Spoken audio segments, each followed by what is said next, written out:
Hola, ¿qué tal? Te habla el doctor Gustavo Orozco Aviña, médico cardiólogo e investigador. Bienvenido a Resolution Medicine. En Resolution Medicine estamos convencidos, obviamente, que la alimentación es muy importante, sin duda alguna. ¿Y cuál es el primer lugar donde ingresa este tópico en la salud cardiovascular? Pues aparece desde el embarazo y la lactancia. Por eso hoy te quiero platicar sobre la programación fetal a la enfermedad cardiovascular. Hace quizá más de 15 años organizamos, dirigimos e invitamos a profesores de todo el mundo a hablar de la programación fetal a la enfermedad crónica, incluyendo la cardiovascular. Y parte de lo que aprendimos con los diferentes investigadores, recuerdo por ejemplo a Berthold Kolesko de la Universidad de Múnich en Alemania, que nos hablaba de la importancia de la alimentación al seno materno como una forma de prevención cardiovascular. También la doctora Catalina Picó de España nos hablaba de los estudios en animales que había hecho con la alimentación al seno materno y la madurez del hipotálamo de los roedores. También hablábamos en aquella ocasión de la importancia de los ácidos grasos omega 3 en la suplementación de la mujer embarazada y en la lactancia. Hablábamos también de los estudios hechos por el doctor Bruce Holub de la Universidad de Well, quien es profesor, maestro de su servidor, y quien estudió a las mujeres esquimales y la calidad de la leche materna de las mismas. Hablábamos en este congreso de programación fetal, estudios que yo realicé en la ciudad de Guadalajara, México, estudiando la calidad de la leche de la mujer en la etapa de la lactancia. Observábamos que la suplementación de calidad con omega 3 de cadena larga EPA y DHA daba un perfil de la calidad de la leche más favorable para que esa leche que consumiera el futuro adulto no se programara la enfermedad cardiovascular. De tal manera que esto es una manera amplia de conocer lo que es la cardiología y la salud cardiovascular, entendiendo que la aterosclerosis es una enfermedad de origen perinatal, como hablaba yo anteriormente. Y empecemos por el principio.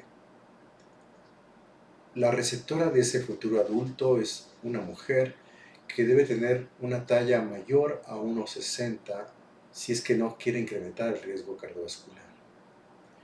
Las mujeres orientales, incluyendo las japonesas, tienen una talla baja y un peso bajo antes del embarazo y durante el embarazo.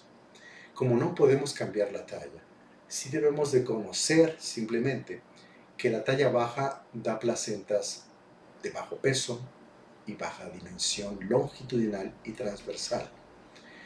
Y es la calidad de la placenta la que determina la calidad de nutrientes que recibirán el vientre materno el futuro adulto. Así que la programación fetal sucede por factores no modificables y factores modificables. ¿Cuál es el factor modificable del embarazo? Es la calidad de la alimentación de la mujer. Una dieta alta en grasas omega 6 derivados de aceites vegetales baratos, una dieta baja en grasas omega 3 derivados del pescado, una dieta baja en grasas monoinsaturadas y rica en carbohidratos refinados aumenta la resistencia a la insulina, aumenta la inflamación vascular de la mujer durante el embarazo. ¿Cómo se llama eso en ginecobstetricia? Se llama embarazo de alto riesgo. Las clínicas de embarazos de alto riesgo es una fábrica de futuros adultos enfermos del corazón. Lo hemos dicho en muchos congresos de ginecobstetricia. Es la calidad del ginecólogo y del ginecobstetra lo que determina las poblaciones propensas a enfermedad cardiovascular o no. Así que una dieta adecuada en el embarazo disminuye la programación fetal de la enfermedad crónica. ¿Cómo medimos al nacimiento el riesgo cardiovascular de este futuro adulto? Bueno, los estudios del Dr. D. Baker demostraron que los niños, varones, quienes pesan menos de 2 kilogramos, son futuros adultos enfermos cardiovascularmente, porque es el bajo crecimiento intrauterino, es decir, desnutrición en útero, mala alimentación, abuso de sustancias tóxicas, y hablo de marihuana, cocaína, heroína, tabaco, durante el embarazo, lo que incrementa ese bajo crecimiento intrauterino y bajo peso al nacer. Un bajo peso al nacer, como un peso muy alto al nacer, más de 4 kilos y medio, o un bajo peso, menos de 2 kilos en los varones, sobre todo, aunque no exclusivamente, programa a ese futuro adulto a la enfermedad crónica. ¿Cómo lo hace? Porque crea un hipotálamo alejado de la saciedad, un hipotálamo sin saciedad, porque crea un páncreas hipersecretor de insulina. Claro, estas son investigaciones de más de 25 años y para decirlo anteriormente señalado se requiere ese background, pero lo estás escuchando aquí en Resolution Medicine, porque aquí hacemos las preguntas correctas para encontrar la respuesta correcta.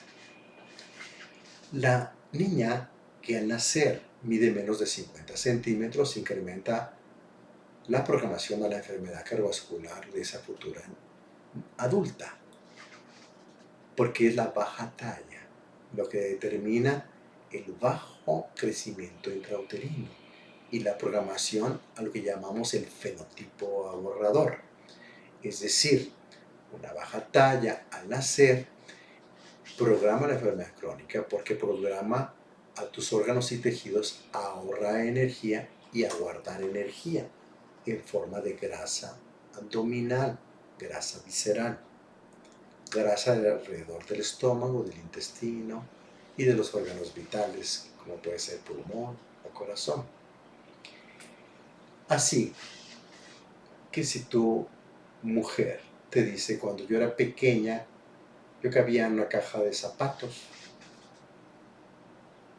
y mira qué grandota estoy hoy. Uno lo toma con gracia, pero no, es una programación hacia la enfermedad crónica, de la misma manera que niños y niñas prematuros, de bajo peso y baja talla, que incrementan bruscamente su peso y su talla, ese incremento que el pediatra cataloga como favorable es desfavorable para prevención de la enfermedad cardiovascular. Y en palabras de este médico de la Universidad de Múnich, Berthold Kolesko, decía que las tablas de crecimiento y desarrollo de nuestros países desarrollados, entre comilladas, son tablas de enfermos. Las tablas de crecimiento y desarrollo tienen que ser de aumento gradual de peso y talla y no brusco, porque eso es lo que determina la estabilidad del sistema cardiovascular, metabólico e inmunológico. Por lo tanto, la alimentación dentro de los primeros 18 meses de vida es lo que determinan la calidad del futuro adulto.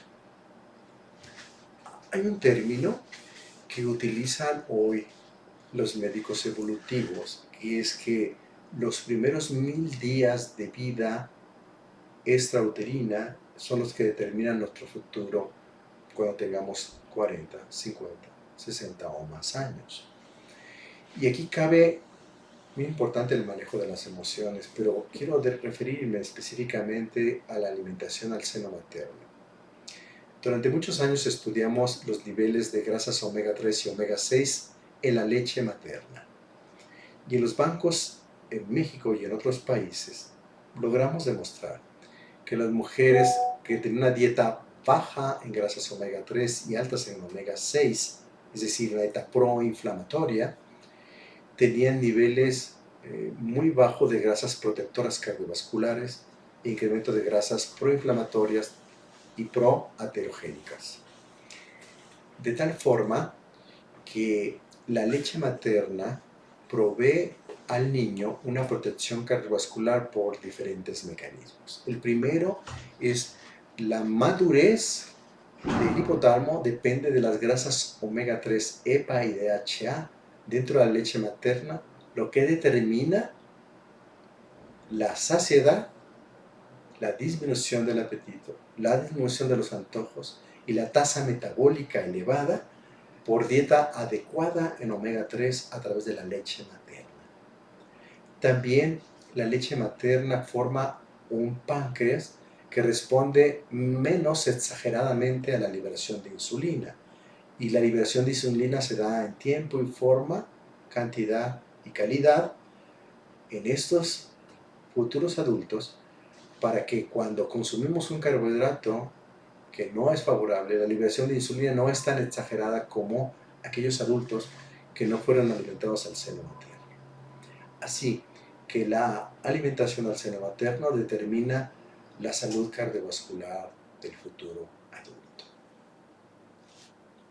¿Qué pasa con los niños que reciben alimentación al seno materno inadecuada por la alimentación previa en el embarazo de la madre o durante la lactancia es de mala calidad? Hay la tendencia entre las mujeres hoy que salen embarazadas que deben de subir poco de peso porque deben mantenerse delgadas durante el embarazo. Y no es la cantidad de kilos que incrementa la mujer durante el embarazo necesariamente la que pone en riesgo a ese futuro adulto, sino es la calidad de la grasa que se acumula durante el embarazo lo que determina la calidad de la salud cardiovascular y el futuro de ese adulto.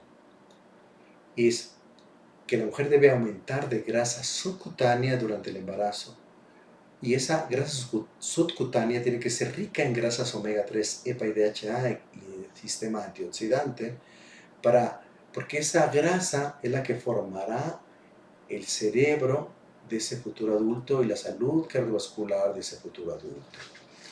Por cuanto la grasa subcutánea que incrementa la mujer embarazada durante ese periodo y es rica en grasas omega 3 y sustancias antioxidantes que se guardan en esa grasa subcutánea y no en la visceral, porque es en esa grasa visceral que se hace una mala dieta, mala suplementación, una dieta inadecuada, un abuso de sustancias, un incremento de sustancias tóxicas durante el embarazo, estará un tejido adiposo que formará un cerebro de ese futuro adulto donde no va a haber saciedad, donde va a haber apetito insaciable, donde va a haber inmadurez de la pared vascular, donde va a haber inmadurez del páncreas, de tal forma que la conformación de la distribución corporal de ese niño inútero va a determinar la distribución corporal de grasa cuando tenga 8, 10 o 12 años. Estudios hechos en Chipre, comparando con la isla de Creta, determinaron que una dieta alta en grasas omega 3 en un niño de 3 y 4 años acumulaba grasa alrededor de los glúteos que tenía una capacidad antiinflamatoria, antioxidante, antiaterogénica, sensibilizador de la insulina. Y que cuando se seguían a esos niños a la etapa de 12 o 14 años, encontrábamos que esos niños que aunque tenían mayor cantidad de grasa subcutánea, algunos de ellos, todos ellos eran magros, con bajo contenido de grasa corporal, sobre todo la visceral, tenían menos resistencia a la insulina y menos obesidad infantil. En cambio, aquellos niños que a la etapa de 3 o 4 años, independientemente de que en ese momento no tenían catalogados como sobrepeso o obesidad, tenían en su interior, en su grasa alrededor de los glúteos, rica en grasas omega 6, baja en omega 3, baja en cantidad de antioxidantes en estas membranas, programaba y podíamos pronosticar que cuando tuvieran 12, 14 o más años, habría resistencia a la insulina, obesidad infantil y síndrome metabólico, donde había ya cambios en elevación en la glucosa, en los triglicéridos, en LDL, colesterol oxidado, en disminución de HDL, disminución de la capacidad antioxidante, disminución de la capacidad antiinflamatoria, disminución en la cantidad de EPA y DHA en la sangre. Es decir, la programación fetal a la enfermedad es uno de los factores más importantes para programar a la enfermedad cardiovascular en el futuro adulto. Pero también en la vida extrauterina, sobre todo en los primeros meses de vida extrauterina, es la alimentación al seno materno lo que determina la calidad vascular y la calidad en el sistema nervioso central, en la tasa metabólica, en el funcionamiento del tejido adiposo de ese futuro adulto. Pero otra ventana de oportunidad es a la edad de 3 o 4 años, siempre antes de los 7 años de vida, donde se puede programar aún hacia la enfermedad cardiovascular, incluso temprana, a través de un factor de riesgo llamado síndrome metabólico, en nuestros niños de 3 o 4 años. Es importantísimo suplementar con ácidos grasos omega 3 de cadena larga, EPA y DHA, mínimo 2,5 gramos, idealmente 5 gramos, en todos nuestros niños en ese grupo de edad. Porque es otra ventana de oportunidad para la programación a temprana edad, en la pubertad, hacia el síndrome metabólico o no. Así que un niño de 3 a 4 años que tenga una dieta alta en omega 6 y usted diga, bueno, es un niño, puede comer lo que sea de carbohidratos y no coma proteína de alto valor biológico, una dieta alta en grasas omega 6, baja en omega 3, estamos programando para que en la pubertad o la adolescencia tengamos niños con síndrome metabólico que hoy ya conocemos no como un factor de riesgo cardiovascular. Estudios hechos en la ciudad de Las Vegas, en el hospital Sunrise, que hemos participado, encontramos que es los niveles bajos de EPA y DHA los que pueden pronosticar que un niño tendrá obesidad infantil y síndrome metabólico. Es decir, cuando suplementamos a esos niños, incluso ya padeciendo síndrome metabólico en el grupo de edad entre 12 y 14 años, los parámetros inflamatorios disminuyen, incrementan la sensibilidad a la insulina, incrementan los niveles de HDL colesterol, bajan los niveles de LDL oxidada, disminuyen los niveles de insulina y de glucosa en ayunas y postprandial. Es decir, la programación fetal a la enfermedad y la programación infantil hacia la enfermedad cardiovascular del adulto, igual que la programación en la etapa escolar a la enfermedad cardiovascular o cardiometabólica en la pubertad y la adolescencia, son ventanas de oportunidad que madres, ginecobstetras, médicos pediatras deberán cobrar gran importancia. Te dejo la pregunta. Como siempre, no busques respuestas. Vive las preguntas.